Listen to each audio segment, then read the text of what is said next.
السلام عليكم ورحمة الله وبركاته، ازيكم يا حبايبي عاملين ايه؟ كل سنة وانتم طيبين، كلها ايام وان شاء الله داخلين على عيد الفطر المبارك. بس انا قررت ان انا مش هتكلم معاكم في الطبيخ وبتاع، احنا هنطبخ مع بعض وكل حاجة، بس هنتكلم في حاجات تانية بقى، حاجات في البيت، حاجات في يعني حاجات في الحياة العامة بتاعتنا. انا مش هتكلم في الطبيخ تاني. هقولك على 5 عادات إيجابية هتغير بيها حياتك أو حياتك. أول حاجة طبعا ربنا من ربنا، ده رقم واحد رقم واحد رقم واحد طبعا.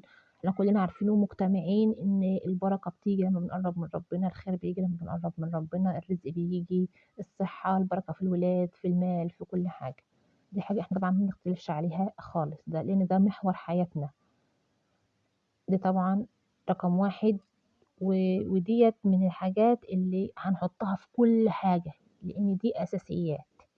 تاني حاجة، حب نفسك شوية، بلاش نحط نفسنا في حتة أصل أنا راحت عليا، أصل أنا خلاص، أصل بقى في ولادي، أصل بقى في.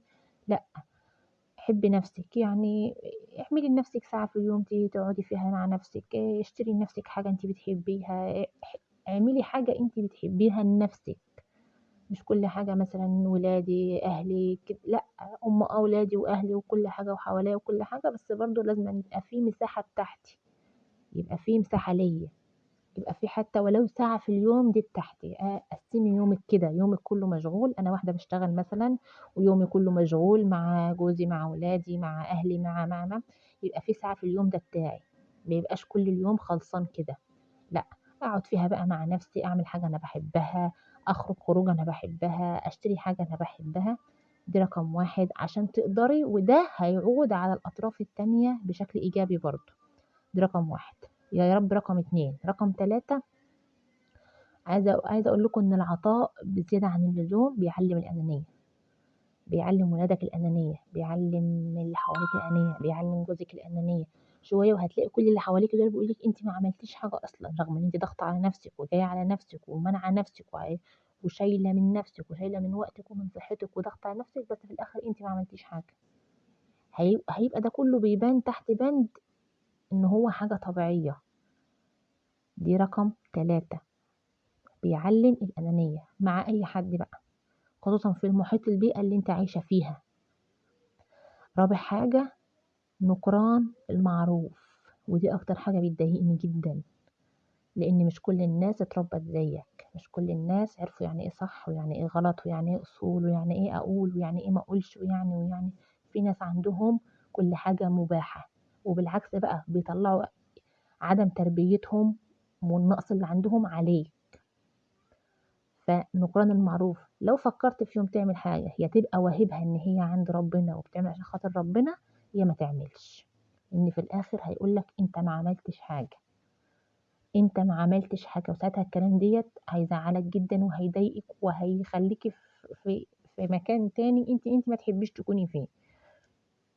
وبعدين أنتِ غير ملزمة تتعاملي مع ناس قليلة الذوق، تتعاملي مع ناس جلياطة، تتعاملي مع ناس قليلة الأصل، مع ناس ما اتربوش. أنا مش ملزمة أتعامل مع دول، لو أنا ملزمة أتعامل معاك يبقى هاتجاهلك، لإن أنا مش زيك، أنا مش زيك، أنا مش شكلك.